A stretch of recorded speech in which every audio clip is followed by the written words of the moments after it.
میرے نبی نے حق کلمہ بلند کرا، میرے پیارو اس زمانے کے کفار مشرکین نے میرے نبی پر حملہ کرا، مگر ان کفار مشرکین کے مقابلے کے لیے سارے صحابہ کرام میرے نبی کے آگے، میرے نبی کے پیچھے، میرے نبی کے دائیں جانب، میرے نبی کے بائیں جانب سارے دیوار بن گئے اور کلمہ حق کو نیچے نہیں آنے دیا۔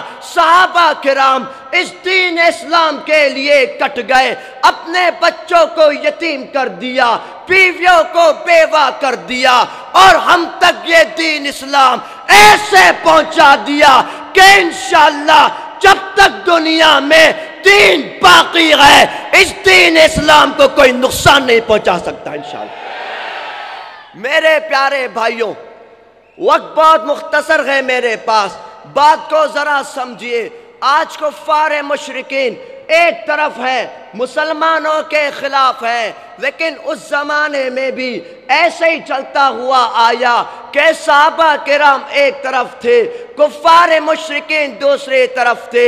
میرے نبی نے جب بھی حی علی الجہاد کی آواز دی، صحابہ کرام نے یہ نہیں کہا ہمیں ٹریننگ نہیں آتی، سارے صحابہ کرام میدانوں میں کود جاتے۔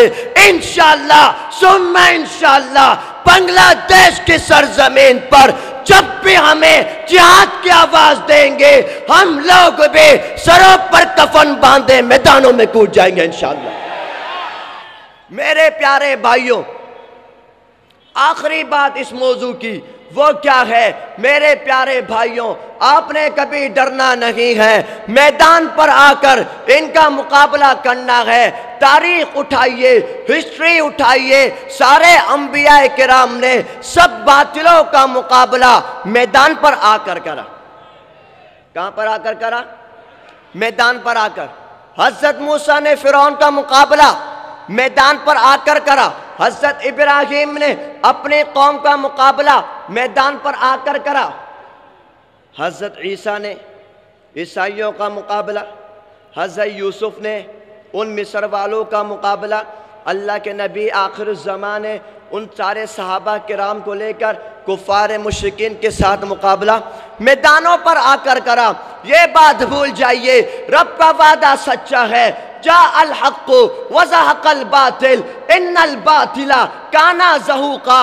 رب کائنات نے ساری دنیا والوں کو دکھا دیا، جب حضرت ابراہیم کے خلاف ان کی قوم آئی ان کو آگ میں پھینک دیا، رب نے اپنے خلیل کو بچا لیا۔ قلنا یا نار کونی بردا وسلاما علی ابراہیم۔ جب قوم حضرت عیسیٰ کے مقابلے میں آئی رب نے ان کو آسمانوں پر اٹھا لیا، پر رفع اللہ علیہ۔ میرے نبی کے مقابلے میں جب یہ لوگ آئے رب نے کہہ دیا انا فتحنا لکا فتحا مبینا۔ میرے نبی کامیاب ہوئے۔ میرے پیارے بھائیوں، ہندوستان میں ان علماء کرام نے انگریزوں کا مقابلہ کرا، پھر افغانستان میں روس والوں کا مقابلہ، امریکیوں کا مقابلہ ان طالبانوں نے کرا، سارے باطلوں کو کتوں کی طرح مار مار کر بھگا دیا۔ اور کون باقی رہا؟ افغانستان باقی رہے، طالبان باقی رہے، پگڑی والے باقی رہے، داڑھی والے باقی رہے۔ میرے پیارے بھائیوں، بالکل اسی طرح بنگلہ دیش کی سرزمین پر 2013 کو ایک ہولی کھیلی گئی، شپلا چتر کے میدان میں علماء کرام کو شہید کیا گیا۔ 2020-21 میں علماء کرام کو جیل پر بند کیا گیا، مگر جب یہ نوجوان میدان پر آ گئے تو 2024 کو 5 اگست والے دن نوجوانوں نے میدان پر آ کر باطل کو جوتے مار مار کر بھگا دیا۔ کل کی خبر آپ کو معلوم ہے کہ الحمدللہ شام ہمارے مٹھی میں آ گیا۔ سب بولو الحمدللہ، اور آواز سے بولو الحمدللہ۔ میرے پیارے بھائیوں، کوئی بھی گھر میں بیٹھا نہیں رہا، سب میدانوں پر آئے، میدان پر آ کر مقابلہ کرا۔ آج اپنے رب سے وعدہ کرو، اگر ہم ایسے مر گئے، شہید نہ ہوئے، اگر ہم ایسے مر گئے ہمارا جسم کل قیامت والے دن اس آمنہ کے لال کے ٹکڑے کو کیا منہ دکھائے گا؟ جس نے طائف کے میدان پر پتھر کھا لیے کیا منہ دکھائیں گے؟ اگر وہ سوال کرے کہ میرے جلابیب نے اس دین اسلام کے لیے ٹکڑے کروا دیے، میرے بلال حبشی کو تپتی دھوپ پر لٹایا گیا، نوجوانوں رب سے وعدہ کرو کہ انشاءاللہ ہم سب مسلمان ایک ہو کر انشاءاللہ پوری دنیا میں صرف لا الہ الا اللہ کا پتاکہ لہرائیں گے انشاءاللہ۔ تو سب تیار ہیں انشاءاللہ؟ سب تیار ہیں انشاءاللہ؟ دعا کرو گے میرے لیے انشاءاللہ؟ آخری پیغام یہ ہے، مجھے جو کہا گیا ختم نبوت کے موضوع پر، اصل میں میرے پاس بالکل ٹائم نہیں ہے۔ آج جو میں چوتھے گھیر میں چڑھ رہا ہوں، میں نے ڈھاکہ عشاء کے بعد ڈھاکہ میں پروگرام میں شرکت کرنی ہے، اس لیے میں اتنی سپیڈ سے جا رہا ہوں۔ میری تمنا تو ہوتی ہے آپ حضرات کے سامنے کھل کر بات کر سکوں، لیکن پیارو بالکل وقت نہیں ہے۔ آخری بات یہ ہے، ختم نبوت سب کو معلوم ہے ختم نبوت کیا ہے؟ وہ جو آپ بنگلہ میں کہتے ہیں نا نوبر پورے، سب بولو نوبر پورے، اس کو ختم نبوت کہتے ہیں۔ میرے پیارے بھائیوں، ایک نیٹ ورک جس کا نام قادیانی ہے، مسلمان نہ کافر، مسلمان نہ کافر، میرے پیارے بھائیوں یہ نیٹ ورک بہت مضبوط ہے، اس نے اپنی کمپنیز بنائی ہے شیزان پران آرفل کے نام سے، لیکن افسوس یہ ہے کہ ہم مسلمان اس کو خریدتے ہیں، نعوذ باللہ۔ سب ہاتھوں کو اٹھا وعدہ کرو کہ انشاءاللہ آج کے بعد سے پران استعمال نہیں کریں گے انشاءاللہ، شیزان استعمال نہیں کریں گے انشاءاللہ، قادیانی کی کوئی بھی مستواد استعمال نہیں کریں گے انشاءاللہ۔ میرے پیارے بھائیوں، سن 1973 میں سرزمین پاکستان میں ان قادیانیوں نے بڑے مضبوطی سے میدان پر جب آئے، اس زمانے کے علماء کرام نے اندولن کی آواز لگائی، سارے لوگ میدان پر آ گئے اور وہی نعرہ لگایا، نوبر پورے نبی نائی، سب بولو نوبر پورے نبی نائی، شنشد آئین چاہی، سب نے یہ وہاں نعرہ لگایا، نبی کے بعد نبی نہیں ہے، اسمبلی میں یہ آئین چاہتے ہیں۔ سامنے سے پولیس والوں نے گولی چلائی، کیا چلائی؟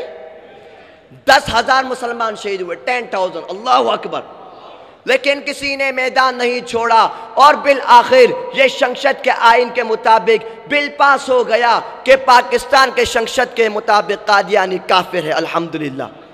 میرے پیارے نوجوانوں، اب نمبر تمہارا ہے، تم نے تاریخ بدل دی ہے، تمہیں پوری دنیا پہچانتی ہے، اب تم نے حضرت گنگوہی والا کردار ادا کرنا ہے، علامہ احمد شفیع والا کردار ادا کرنا ہے، مفتی امینی والا کردار ادا کرنا ہے، شیخ الحدیث علامہ عزیز الحق والا کردار ادا کرنا ہے، جنید بابو نگری والا کردار ادا کرنا ہے۔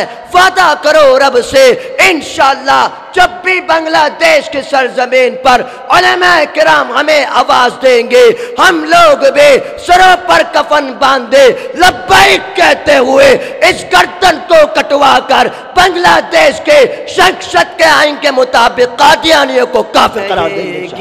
جھوٹی نبوت رسوا اور برباد،